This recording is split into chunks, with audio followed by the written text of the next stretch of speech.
लाल colour के button को दबाएं और चैनल को सब्सक्राइब करें और घंटे के आइकन को भी जरूर दबाएं, जिससे कि हमारे वीडियो सबसे पहले आप तक पहुंच जाए।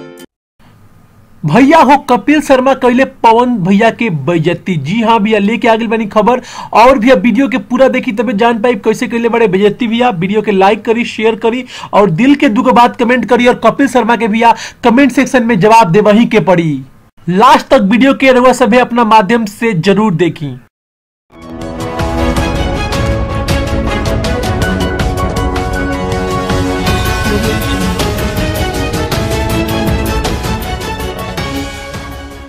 नमस्कार भोजपुरिया जहान। आज के जो एपिसोड बाटे भैया बेहद खास बाटे भैया। आज के जो खबर जुड़ल बाटे भैया पवन सिंह और कपिल शर्मा से। जी हाँ भैया, बता दी कपिल शर्मा भैया बेहद बुरी तरीके से कैले पवन सिंह के बेइज्जती। जी हाँ भैया, बता दी जन काल भैया ओकर लाइव टेलीकास्ट सोनी टीवी पे दिखावल गई रहे भैया, जेकरा में भैया खेसारी लाल, दिनेश लाल, अम्रपाली दुबे और रानी चटर्जी पहुंचल रही।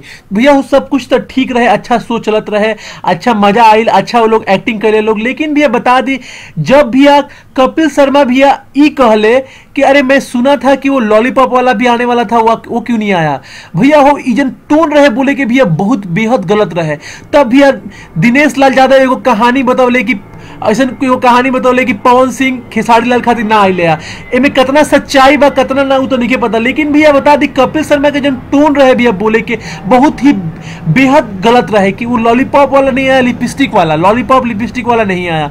भैया हो केहू के सम्मान देवे के चाहिए, सम्मान दिहल जाला तबे सम्मान मिलेला। हमार ई ना बुझाला भैया कि कपिल शर्मा के अपना ऊपर अपना एटीट्यूड का है बटे। ये बात कहले रहे कि बता दी रहे कि वो लिपस्टिक वाला आने वाला था क्यों नहीं आया। भैया हो ये वह कहते ऐसे कहते कि पवन जी आने वाले थे क्यों नहीं आए, पवन सिंह आने वाले थे क्यों नहीं आए। भैया हो केहू के भी सम्मान दिहल जाला, ये बहुत खराब लागल हमनी के। और हम लोग सभी से कमेंट में जवाब चाहता नहीं का गलत भइल कि ना भइल। और पवन सिंह से बड़ा केहू स्टार बाटे भोजपुरी में हमरा तो नहीं लागत। पवन एगो ऐसा स्टार बड़े जहां खड़ा हो जाइए 15 लाख के भीड़ जमा हो जाए। तो भैया हो बात से सहमत बानी तो लाइक कमेंट और कमेंट सेक्शन में लिख के बताएगी और कपिल शर्मा का जवाब दी। चलिए भैया, उम्मीद करते हैं वीडियो अच्छा लगा। भोजपुरी स्टार ट्यूब से अविनाश की रिपोर्टिंग दिल्ली। वीडियो के लाइक कर दी, शेयर कर दी, दिल के दुगो बात कमेंट कर दी।